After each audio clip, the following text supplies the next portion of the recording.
Olá, meus irmãos e amigos, que bom podermos nos encontrar outra vez ao longo desse tempo de 2022, neste culto último do mês de março, mês de missões mundiais. As igrejas batistas do Brasil e em outros países estão se dedicando à campanha de missões mundiais, que é a arrecadação de fundos, de recursos financeiros para o envio e manutenção dos missionários em diversos países, diferentes línguas. Nós temos um histórico maravilhoso da expansão da obra de evangelização pelo mundo afora, através da Junta de Missões Mundiais da Convenção Batista Brasileira.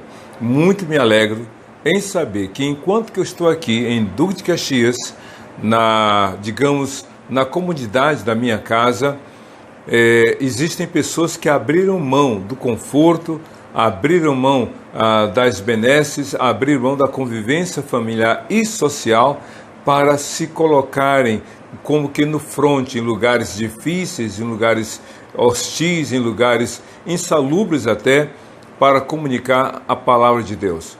Isso quer dizer que a palavra de Deus deve ser anunciada em todos os lugares. E Atos capítulo 1, versículo 8 nos deixa muito claro exatamente esse desafio, com a segurança das promessas de Jesus.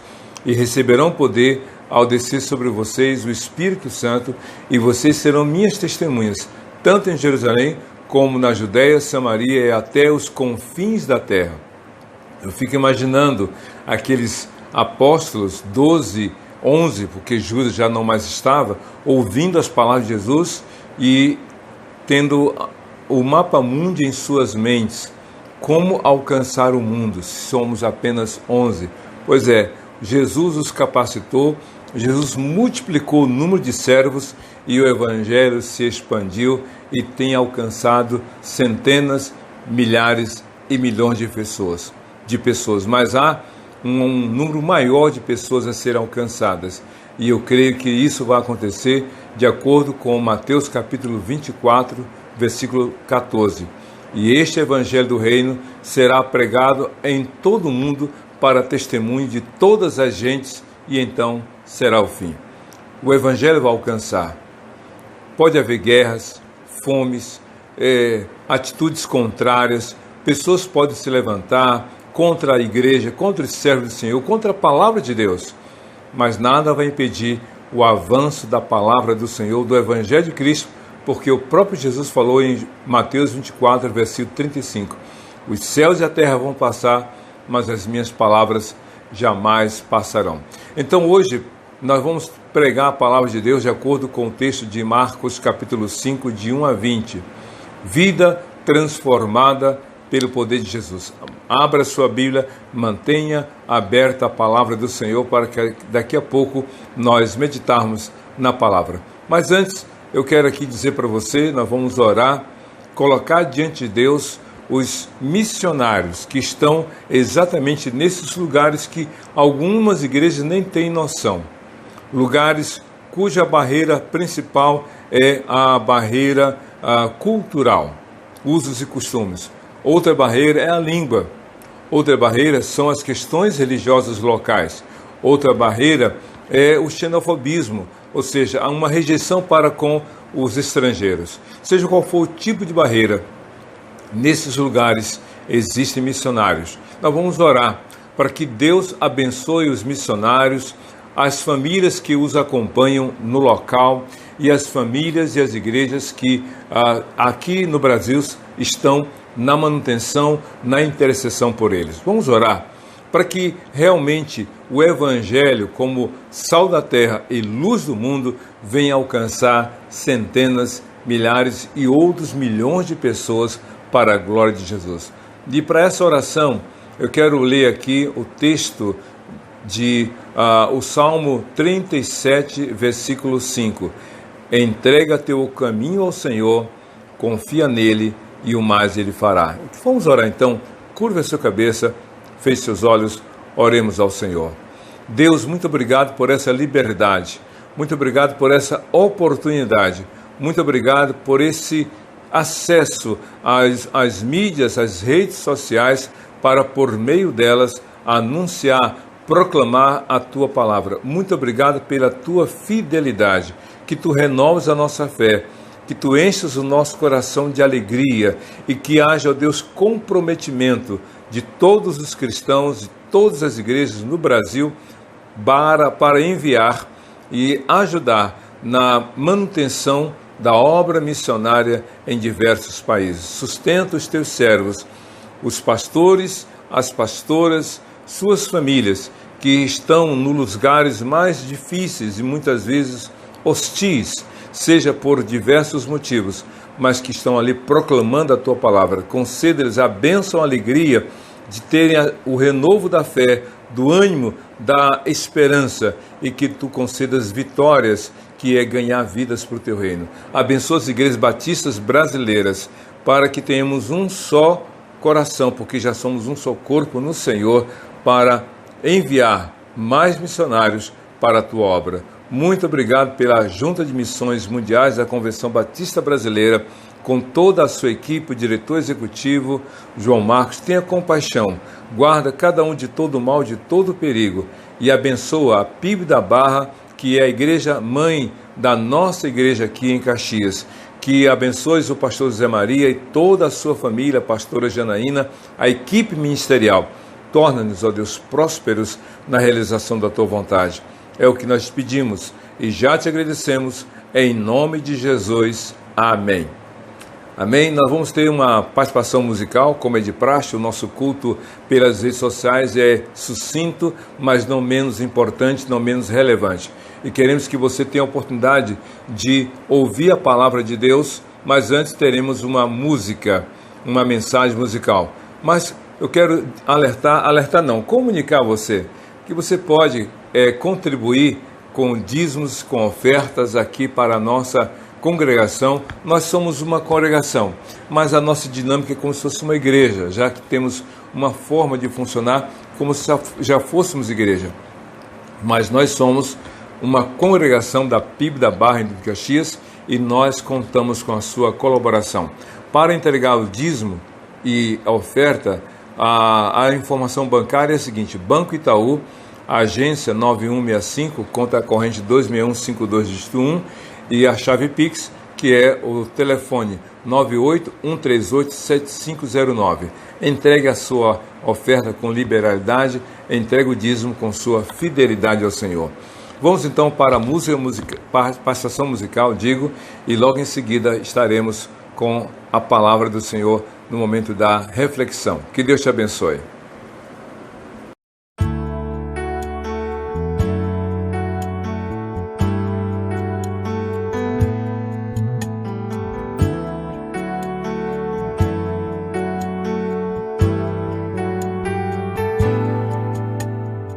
Senhor, preciso te dizer que é impossível me esquecer, que não estou só nesta batalha entre o bem e o mal. A cada nova experiência eu te glorifico mais. Te ter é a maior diferença em mim. Se os bons combates eu não combater, minha coroa não conquistarei. Se minha carreira eu não completar, de que vale a minha fé tanto guardar? Se perseguido aqui eu não for, sinceramente um cristão não sou. A tua glória quero conhecer, ver a experiência de sobreviver.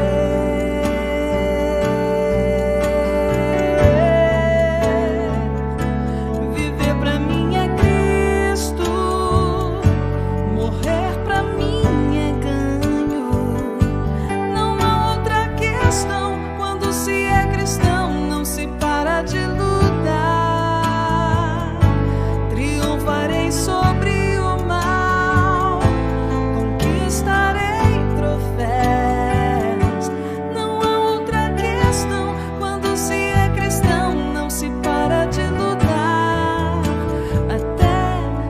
chegar ao céu.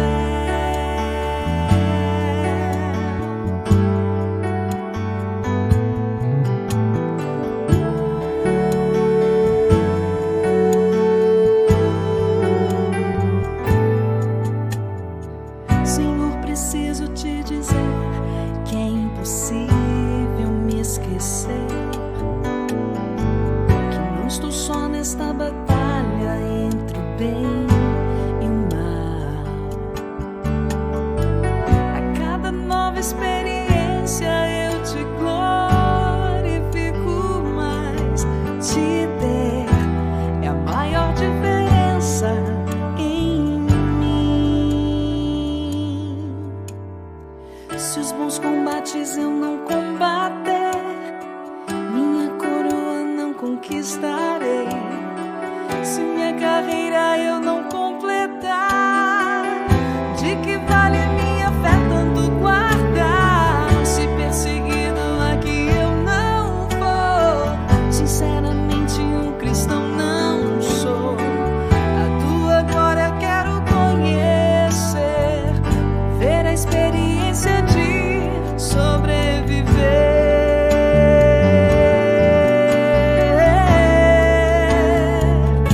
Viver pra mim é Cristo, morrer pra mim é ganho.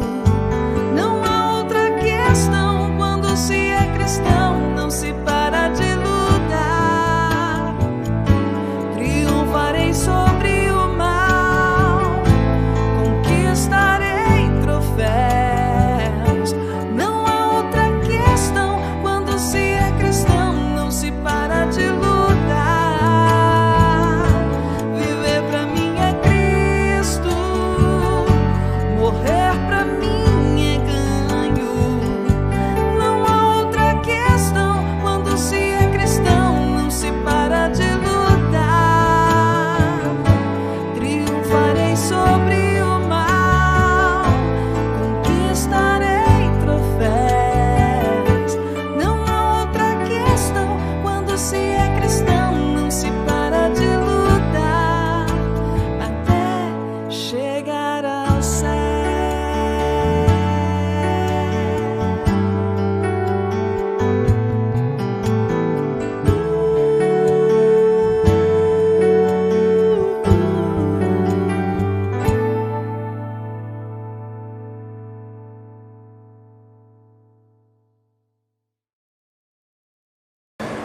Muito bem, então vamos para a nossa mensagem na Palavra de Deus. Marcos capítulo 5, de 1 a 20. É uma leitura longa, extensa, mas eu creio que necessária para a nossa meditação nesse momento. Assim diz a Palavra de Deus. Eles atravessaram o mar e foram para a região dos Gerazenos. Quando Jesus desembarcou, um homem com espírito imundo veio dos sepulcros ao seu encontro. Esse homem vivia nos sepulcros e ninguém conseguia prendê-lo, nem mesmo com correntes, pois muitas vezes lhe haviam sido acorrentados pés e mãos, mas ele arrebentara as correntes e quebrara os ferros de seus pés. Ninguém era suficientemente forte para dominá-lo. Noite e dia ele andava gritando e cortando-se com pedras entre os sepulcros e nas colinas. Quando ele viu Jesus de longe, correu e prostrou-se diante dele e gritou em alta voz: Que queres comigo, filho Jesus, filho do Deus Altíssimo? Rogo-te por Deus que não me atormentes. Pois Jesus lhe havia dito: Saia deste homem, espírito imundo. Pois Jesus lhe havia dito: Saia deste homem, espírito imundo. Então Jesus lhe perguntou: Qual é o seu nome? Meu nome é Legião, respondeu ele, porque somos muitos. E implorava a Jesus com insistência que não os mandasse sair daquela região. Uma grande manada de porcos estava pastando numa colina próxima. Os demônios imploraram a Jesus: Manda-nos para os porcos, para que entremos neles. Ele lhes deu permissão, e os espíritos imundos saíram e entraram nos porcos. A manada de cerca de 2.000 porcos atirou-se precipício abaixo em direção ao mar, e nele se afogou. Os que cuidavam dos porcos fugiram e contaram esses fatos na cidade e nos campos, e o povo foi ver o que havia acontecido. Quando se aproximaram de Jesus, viram ali o homem que fora possesso de legião de demônios, assentado, vestido e em perfeito juízo, e ficaram com medo. Os que estavam presentes contaram ao povo o que acontecera ao endemoninhado e falaram também sobre os porcos. Então o povo começou a suplicar a Jesus que saísse do território deles. Quando Jesus estava entrando no barco, o homem que estivera endemoninhado suplicou-lhe que o deixasse ir com ele. Jesus não o permitiu, mas disse: vá para casa, para a sua família, e anuncie-lhes quanto o Senhor fez por você e como teve misericórdia de você. Então aquele homem se foi e começou a anunciar em Decápolis o quanto Jesus tinha feito por ele. Todos ficaram admirados. É maravilhosa a leitura desse texto, não pelo começo, mas pelo final. Mas não haveria um final como esse que nós lemos se não houvesse a ação de Jesus. O tema da nossa mensagem é vida transformada pelo poder de Jesus. É uma narrativa exclusiva da forma como Marcos aqui escreveu a respeito de um homem. Em outros evangelhos, em outros textos dos 4 primeiros livros do Novo Testamento, a Bíblia fala de 2 homens, mas aqui é um destaque para um deles, cujo nome não aparece, cujo nome não é mencionado, ninguém conhece a origem, os pais, os familiares deste homem. Mas a Bíblia destaca a condição em que esse homem se encontrava e o que Jesus fez por ele. Uma vida transformada pelo poder de Jesus. O que podemos aprender nesse texto? Que lições podem ser extraídas para você, para mim, para todos nós, a respeito da narrativa que acabamos de ler? Uma das coisas que eu acho maravilhosa, que aqui está presente, mas ao longo de toda a Bíblia, e em particular no Novo Testamento, é que ninguém é descartável para o Senhor. Ninguém é descartável para Jesus. A gente sabe que por uma questão dinâmica, de celeridade da vida, devido ao corre-corre e à praticidade, a gente usa materiais descartáveis. Copos, talheres, pratos e outros objetos que nós utilizamos ao longo do dia a dia, ainda mais com mais frequência, a gente usa produtos descartáveis, de plástico, de papelão, de isopor, porque a gente não tem tempo para lavar, ou não quer gastar para comprar uma coisa que só vai usar poucas vezes. Então a gente usa materiais descartáveis. O problema é que nós transferimos o conceito de produtos descartáveis para nós nos referirmos a pessoas descartáveis. Como assim? Como é que a gente pode supor que haja pessoas descartáveis? Pois é, infelizmente há pessoas que são consideradas descartáveis. São pessoas que são exploradas, que são, entre aspas, usadas para que outros tirem proveito delas.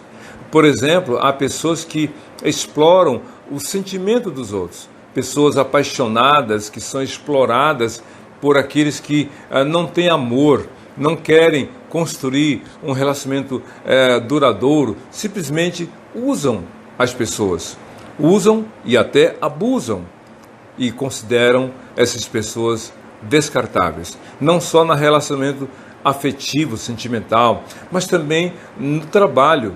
Há pessoas que exploram, que contratam, olha, você vai ser um funcionário que vai durar muito tempo, e no mês seguinte, olha, tchau, muito obrigado.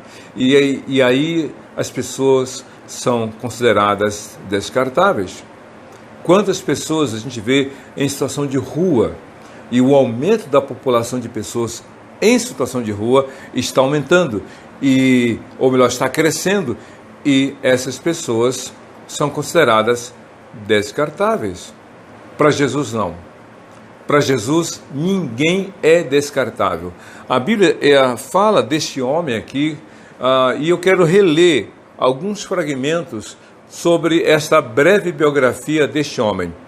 Quando Jesus desembarcou, versos 1 a 3, ou melhor, de 2 a 4.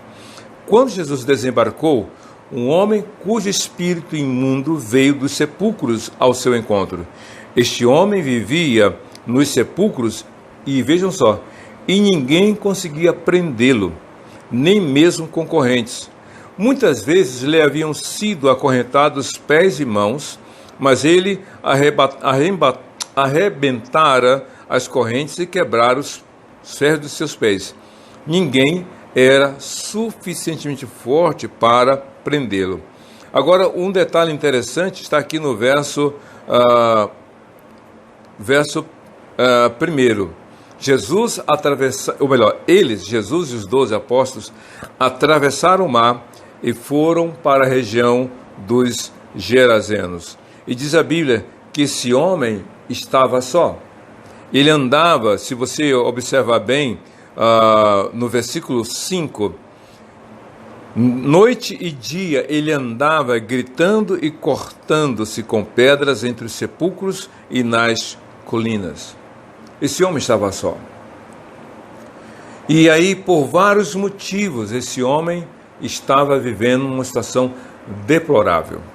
Ele andava nu, ele andava pelos sepulcros, lugar de morte, ele se feria com pedras, numa espécie de um transtorno. Esse homem urrava feito animais e tinha uma força descomunal que ninguém era capaz de dominá-lo, mas ele estava só. A Bíblia diz, se você ler o verso 20, a gente vai fazer referência, que Jesus fala assim: volta para os teus, para a tua família. Isso quer dizer que esse homem tinha uma família, esse homem tinha pessoas, ele tinha uma origem, tinha um começo, tinha um lar e amigos que simplesmente por não conseguirem mais ajudá-lo, o havia abandonado. Essas pessoas estavam desistindo desse homem. Então isso quer mostrar para nós que existe um limite. Olha, esse não tem mais jeito, esse não tem mais solução, desisto dessa pessoa, fiz o que pude, me doei, me entreguei, abri mão de muitos privilégios para poder ajudar, mas agora chega. E realmente há pessoas assim. Há pessoas que estão esgotadas, que estão cansadas de tanto lutarem por outras e dizem: olha, não quero mais saber. Mas há outras pessoas que dizem: olha, dessa pessoa nem me fale o nome, porque já não aguento mais. Então, esse homem estava abandonado pelos outros, pelos seus familiares, pelos seus amigos. E se você conversar com pessoas em situação de rua, você vai ouvir relatos e histórias de gente abandonada, descartada, desvalorizada, desprestigiada, desonrada. Há pessoas que estão vivendo sozinhas, porque dizem: olha, ninguém luta por mim, ninguém se importa com a minha vida. Jesus enfrentou uma tempestade. Se você ler o capítulo 4, dos versos 35 a 41, na travessia do mar de Tiberíades, o mar da Galileia, Cristo enfrentou uma tempestade e, chegando ali na terra dos Gerazenos, Jesus se deparou com este homem, nessa situação deplorável. Mas Jesus enfrentou uma tempestade porque ele tinha certeza de quem ele iria encontrar para mudar a história de vida dessa pessoa. Jesus deixou a glória eterna, meu querido, minha querida, para se encontrar com você, para mudar a sua história de vida. Pode ser que você não mais acredite no amor. Pode ser que a palavra amor para você tenha uma lembrança de amargura, de sofrimento, de decepção. Pode ser que você não mais acredite num ato e num gesto de bondade, mas Jesus ama você, Ele se importa com você. Para Jesus, você não é descartável. Sabe o que Cristo falou em João capítulo 6? Todo aquele que meu Pai me dá, virá a mim, e aquele que vê a mim, não lançarei fora. Jesus ama você. Você não é um zero à esquerda, desprezível, descartado. Você é uma pessoa pela qual, por cuja vida Cristo morreu. Acredite nisso. creia nesse cuidado e no amor do Senhor. Em Lucas capítulo 19, versículo 10, Jesus disse: porque o Filho do Homem veio achar e salvar aquele que se havia perdido. Sabe que a palavra perdido, uma das ideias é estar fora do lugar. Uma pessoa que está vivendo aquilo que não foi planejado por Deus.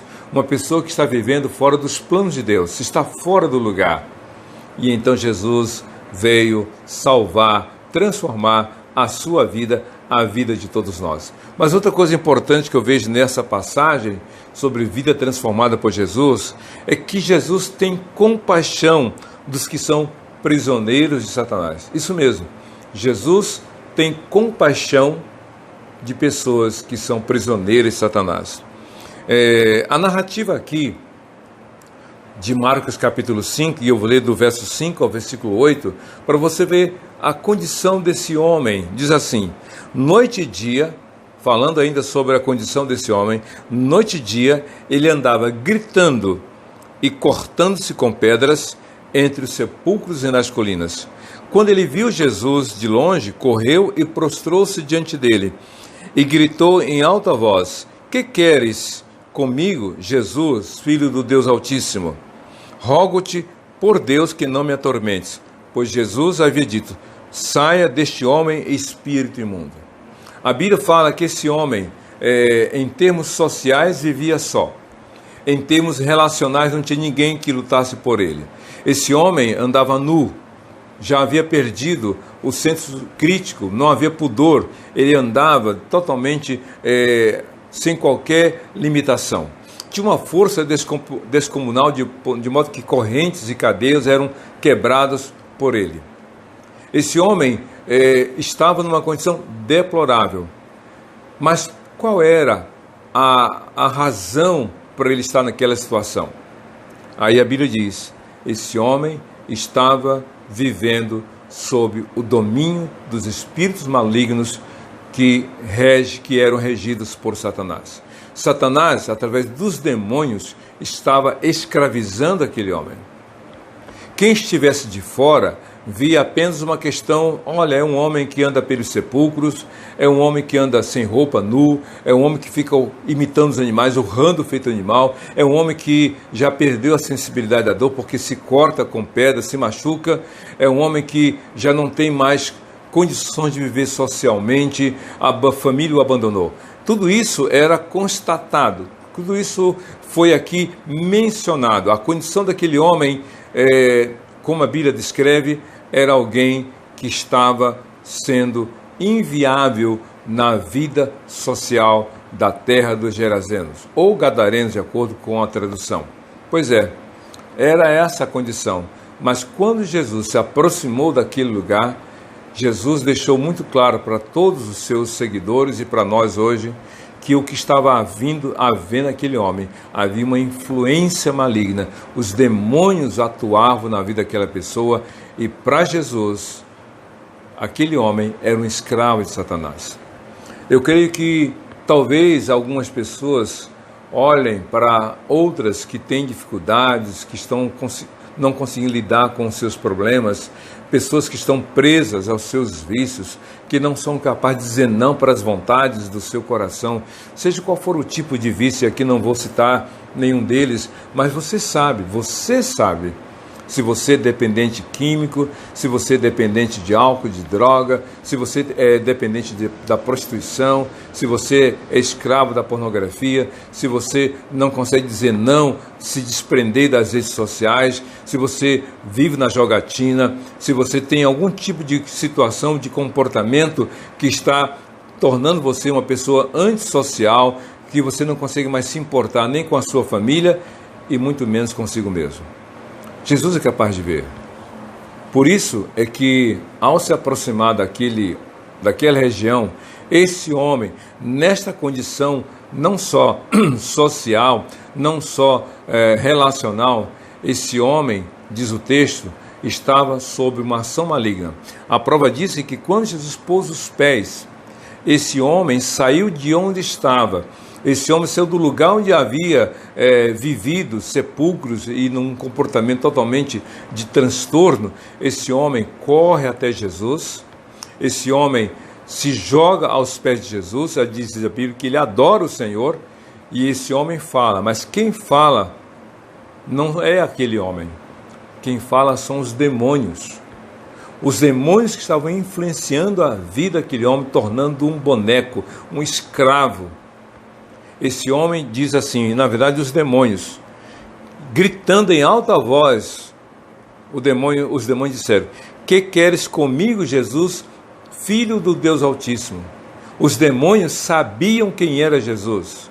Os demônios reconheceram que Jesus ali em carne e osso era o Filho de Deus, o do Deus Altíssimo. Esses demônios reconheceram e temeram ao Senhor, se ajoelhando aos pés dele, reconhecendo a autoridade do nome de Jesus. Jesus teve compaixão daquele homem. Eu fico imaginando Jesus se aproximar daquela região da praia da terra dos Gerazenos, junto com os 12 apóstolos e talvez outras pessoas que o acompanharam.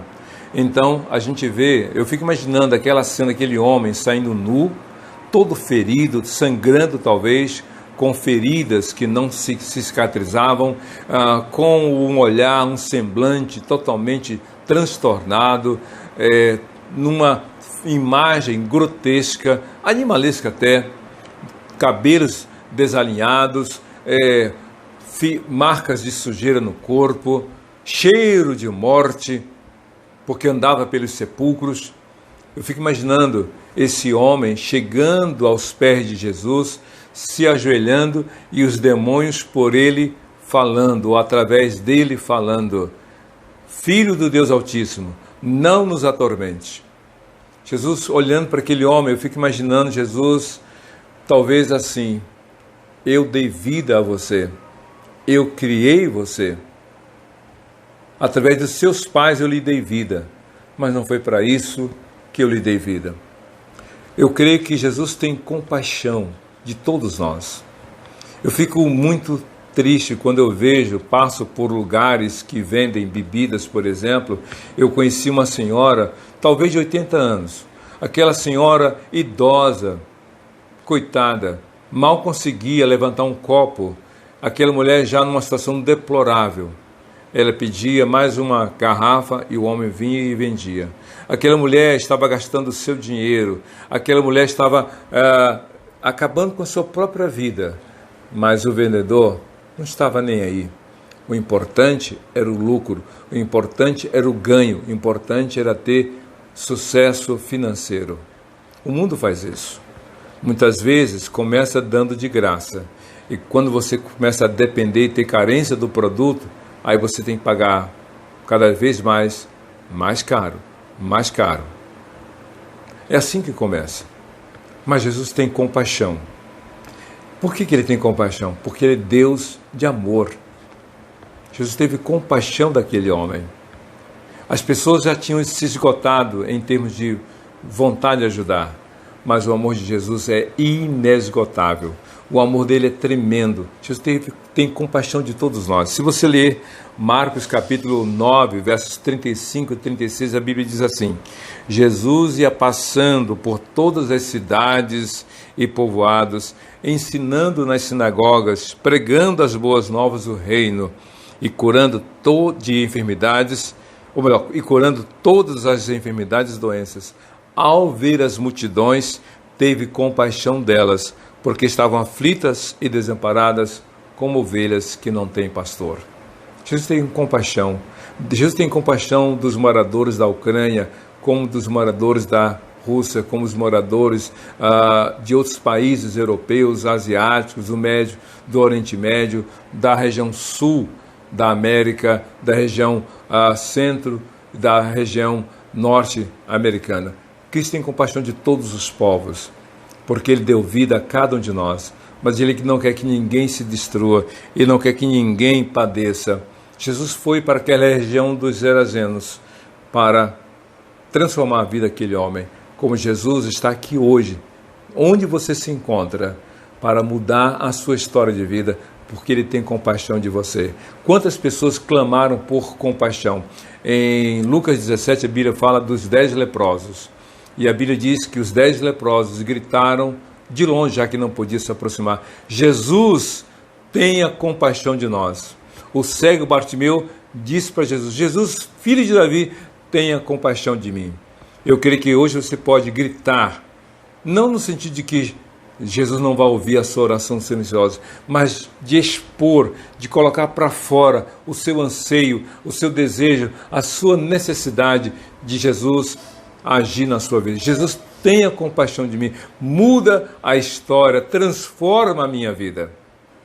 Mas outra coisa interessante, Jesus, nessa história deste homem, a vida transformada por Jesus, por essa narrativa, nos leva a crer que Jesus faz uma mudança completa em quem crer nele. Jesus faz uma mudança completa em quem crer nele. Como assim? A Bíblia diz, veja só o que a Bíblia descreve, por isso que eu falei ao final da leitura, que é maravilhosa a narrativa do final, mas precisamos entender o começo. E como é que estava? Como foi que Jesus encontrou este homem? Eu vou repetir. Ele andava nu, urrando feito animal, pelos sepulcros e colinas, se ferindo com pedras, e ninguém era capaz de dominá-lo, de contê-lo. Foi nessa condição que Jesus encontrou esse homem. E havia uma ação maligna.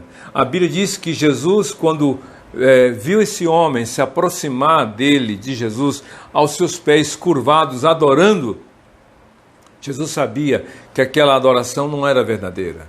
Aquela adoração não era dizer, eu confio em Jesus, eu confio em ti. Era o reconhecimento dos demônios, dos espíritos malignos, ante a autoridade de Jesus. Então Jesus, saia dele, espírito imundo. Mas houve uma resistência, houve uma tentativa de se opor e não cumprir a ordem de Jesus. E então Jesus, de forma muito extraordinária e poderosa, disse, qual é o seu nome? Porque havia uma resistência. E essa resistência era muito forte, mas não há ninguém que resista ao poder de Jesus. Há poder no nome de Jesus. E então diz, qual é o seu nome? E sabe qual foi a resposta? O demônio disse, meu nome é Legião, porque somos muitos. Esse homem, ou melhor, os demônios usam uma linguagem militar.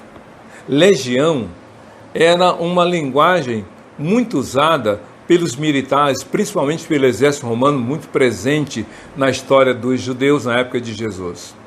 Legião era um conjunto de soldados que era composto por 6.000 soldados.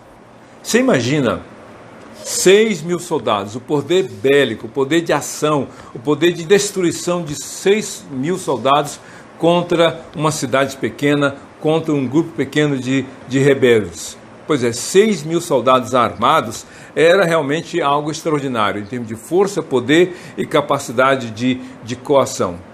Pois bem, eram 6.000 demônios. Um demônio já faz um estrago na vida de uma pessoa. Um demônio já atormenta, já escraviza, mas eram 6.000 demônios. E então, Jesus, sabendo disso, que havia uma resistência espiritual tremenda, Jesus ordena que aqueles 6.000 demônios saíssem daquele homem. Talvez você não entenda como é possível 6.000 demônios numa pessoa. No mundo espiritual, meu querido, no mundo espiritual, minha querida, não há limites. A gente sabe que por uma das leis da física, 2 corpos ou 2 matérias não podem ocupar o mesmo lugar ao mesmo tempo. Se você só tem um lugar para um copo, quer colocar 2, não dá. Tira um copo e coloca o outro. Mas no mundo espiritual, não. No espiritual não há limites. Então 6.000 demônios estavam naquele homem, atormentando 6.000 personalidades, falando ao ouvido daquele homem, trazendo confusão mental, trazendo transtorno mental, trazendo uma crise, além da força descomunal, muito sofrimento. Aquele homem não sabia quem ele era, não tinha personalidade, porque estava ocultada, escondida por 6.000 demônios. E Jesus então vai expulsá-los. Sabe o que os demônios dizem? Não nos tire dessa região, mas manda-nos ir aos porcos. E havia 2.000 porcos naquela região. E eu fico imaginando, numa conta simples, 6.000 dividido por 2.000 seriam, em tese, 3 demônios para cada porco. E os 2.000 porcos se precipitaram e foram lançados ao mar e morreram afogados. Aquele homem foi liberto. Liberto porque ele deixou de ser escravo dos demônios. Aquelas 6.000 personalidades demoníacas saíram daquele homem. Voltou à sanidade, voltou à consciência, voltou à capacidade de raciocínio, de crivo, de avaliar as condições. Por isso aqui, no versículo 15 de Marcos, capítulo 5, a Bíblia diz, falando da nova condição daquele homem através do poder de Jesus. Quando se aproximaram de Jesus, os moradores da cidade viram ali o homem que fora possesso de legião ou da legião de demônios, assentado, vestido e em perfeito juízo. É estranho. Não, vejam só, aquele homem antes andava nu, urrando feito um animal por sepulcros e colinas, se ferindo com pedras e sem qualquer condição de vínculo ou de vida social. Agora esse homem estava vestido, ou melhor, assentado, ou seja, quieto e não inquieto, se movendo de forma aleatória, mas assentado, sereno, quieto, vestido, agora já não mais exposto na sua vergonha, na sua situação ridícula. Esse homem estava vestido. E, terceiro, em perfeito juízo. Para você atestar que uma pessoa está em perfeito juízo, você tem que conversar com ela. Ou, no mínimo, ver como ela está falando, como é o discurso dela, a fala dela, se é coerente, ou se é incoerente, confusa, ou se é realmente adequado. Então, eles puderam ver que houve uma transformação. Mas o que me choca é aqui no final do versículo 15. E aqueles homens que viram aquele homem naquela condição ficaram com medo. Ué, como assim? O homem estava numa situação deplorável e as pessoas tentaram ajudá-lo. E até que o abandonaram. Mas agora, transformado pelo poder de Jesus, as pessoas ficaram com medo.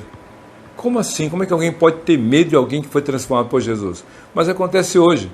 Acontece na sua empresa, você, não, só gosto de Jesus. As pessoas, opa, na sua escola, eu só agora sou crente. Uau, o que aconteceu? Então, as pessoas estranham. Dentro de casa, eu agora sou de Jesus. O que houve? Você está doente? As pessoas estranham uma vida transformada por Jesus. Mas uma vida transformada pelo poder de Jesus, dá glórias ao Senhor e exalta o nome do Senhor.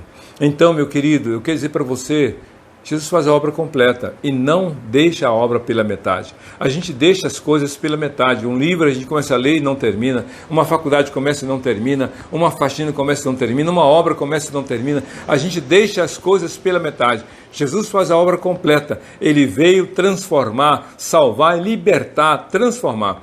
O homem foi libertado. Segundo, foi transformado. Jesus só transforma uma vida que antes fora libertada pelo próprio Senhor. Não há transformação de vida sem libertação.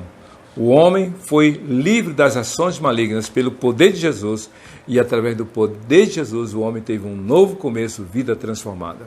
Mas eu quero terminar essa mensagem dizendo para você uma outra coisa. Jesus torna a vida nova testemunha do seu amor e poder. Jesus torna essa vida transformada, essa vida nova, testemunha do seu amor e poder. A Bíblia diz que quando quando a multidão viu aquele homem transformado, eles insistiram, Jesus, sai daqui. Como assim? Jesus transformou aquele homem, reintegrou aquele homem à sociedade, pôde dar aquele homem condição de voltar à vida social e familiar, mas a Bíblia diz que a cidade inteira rejeitou Jesus. Eles insistiram, vejam só, no versículo 18 de Marcos 5.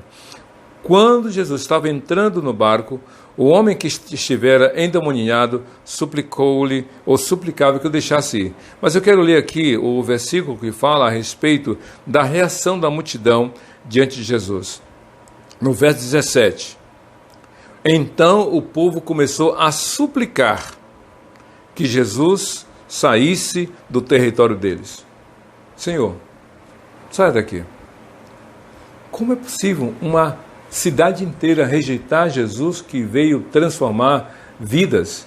Mas foi isso que aqueles homens fizeram. A Bíblia não entra em detalhes, mas tudo indica que eles viram o prejuízo dos 2.000 porcos que foram lançados ao mar e morreram, e não entenderam o propósito do Senhor e o rejeitaram. E insistiram para que ele saísse daquela cidade. E Jesus, como Deus em carne e osso, mas também respeitando a liberdade de cada um, saiu. Eles disseram: aqui o Senhor não tem mais, nós não queremos que o Senhor mais fique aqui. E assim, meus irmãos e amigos, na família isso acontece. Pessoas estão deixando de falar de Jesus, não querem que Jesus transforme a sua vida. Mas sabe por que não querem que Jesus transforme a vida em família? Porque não entendem.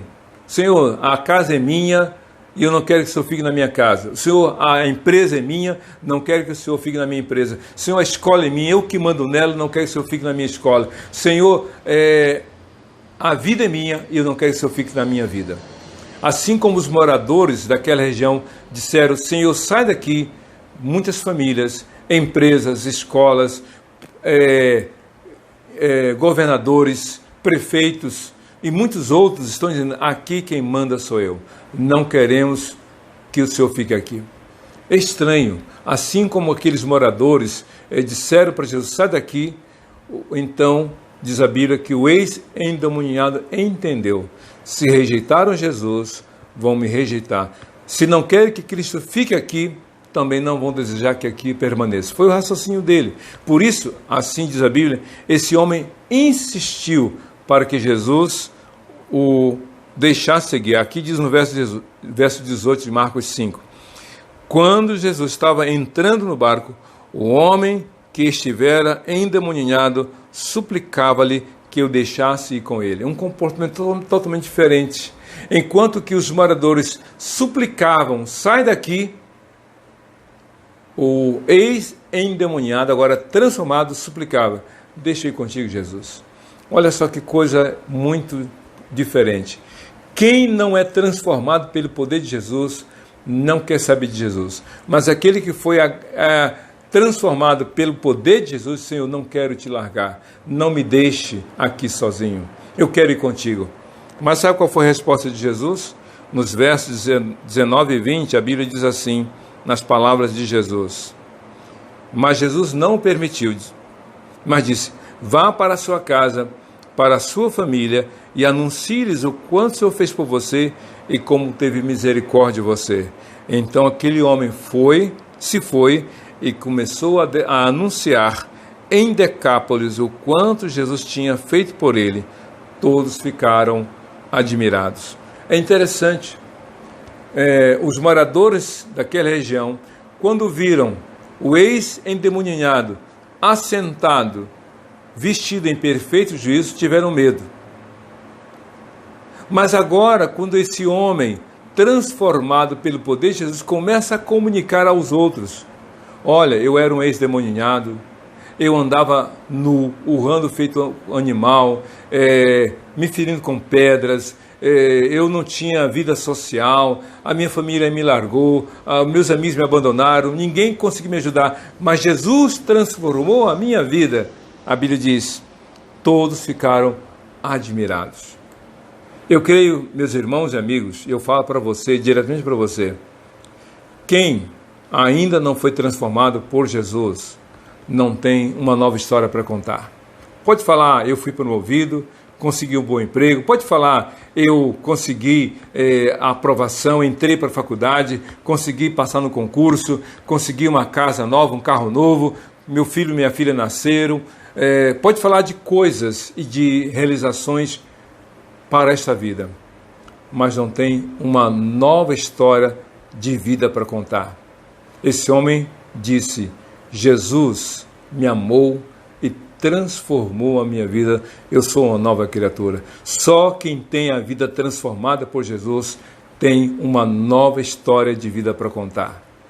Eu me lembro de João capítulo 9, do cego que havia nascido com essa deficiência e era já de 40 anos. esse homem foi transformado, porque passou a ver, melhor dizendo. E aí, quando ele vai testemunhar, ele não consegue explicar o milagre que Jesus fez. Mas ele é capaz de dizer o seguinte: eu só sei de uma coisa, eu era cego e agora vejo. Eu era cego, agora vejo, porque Jesus mudou a minha história de vida. A Bíblia diz que o homem, lá no tanque de Siloé, estava paralítico há 38 anos. E aí, Jesus disse para ele: olha, fui eu que fiz isso. Não peques mais para que algo pior te aconteça. Essa doença, essa paralisia, foi resultado de uma vida pecaminosa. Nem toda doença é fruto de pecado, mas alguns pecados ou algumas doenças podem ser resultantes de pecados. Você, diante de Deus, é que precisa entender isso. A Bíblia diz em João capítulo 8, quando a mulher que fora pega em flagrante adultério, os homens acusadores só levaram a mulher, não levaram o homem. Ninguém adultera sozinho. Então, quando chegaram lá, disseram para ele: olha, Senhor, ela foi pega em adultério, a lei diz que tem que ser morta por apedrejamento. O que tu diz? Aí Jesus fala: quem de vocês não tem pecado, seja o primeiro a atirar a pedra. Jesus trocou ali propositalmente, porque, de acordo com a lei no Velho Testamento, quem levasse um casal pego em adultério, os mais velhos deveriam ser os primeiros a atacarem as pedras contra os acusados, contra os condenados, a partir dos mais velhos. E aí Jesus, inclusive, os mais velhos e os acusadores, os primeiros a acusarem seriam, ou melhor, os acusadores seriam os primeiros a jogar as pedras. E então Jesus fala para eles: quem não tiver pecado, seja o primeiro a atirar a pedra. E a um, começando pelos mais velhos, cada um foi jogando a pedra no chão e foi embora. Aí Jesus perguntou para a mulher: mulher, onde estão os teus acusadores? Senhor, ninguém ficou. Eu também não te acuso. Vá e não peques mais. Jesus diz: você pecou, você errou, mas a partir de hoje não faça mais. Conte uma nova história, meu amigo. Conte uma nova história, minha amiga. Diga: Jesus mudou a minha vida, Ele me transformou. Volte para os seus e anuncie aos seus o quanto o Senhor fez por você, o quanto teve misericórdia de você. Somente uma vida transformada pelo poder de Jesus pode contar uma nova história. Vamos orar? Eu quero orar com você nesse momento. Eu quero convidá-lo a fechar os seus olhos e dizer: Jesus, transforma a minha vida, transforma o meu viver. Vamos orar? Feche seus olhos, oremos ao Senhor. Deus, muito obrigado por esse dia, pela Tua palavra. Em nome de Jesus te pedimos, em nome do Senhor te suplicamos, muda a história daquele que está acompanhando essa mensagem. Muda, transforma a vida dessa pessoa que se sente, se vê e de fato é considerada descartável, que já foi, ó Deus, que já sofreu abuso, que já foi explorada, que já foi usada como meio. Tem misericórdia, porque o Teu amor faz com que ninguém seja descartável. Só o Senhor sabe o que acontece com a vida das pessoas, porque Tu tens compaixão. Liberta, transforma de modo completo, e Tu tens poder e desejas fazer isso. Mas que essas vidas impactadas se tornem testemunhas do Teu amor, do Teu poder para a glória do Senhor. É o que nós te pedimos e já te agradecemos. Em nome de Jesus, amém. Que Deus te abençoe. Seja feliz com Jesus, hoje para todo sempre. Amém e amém.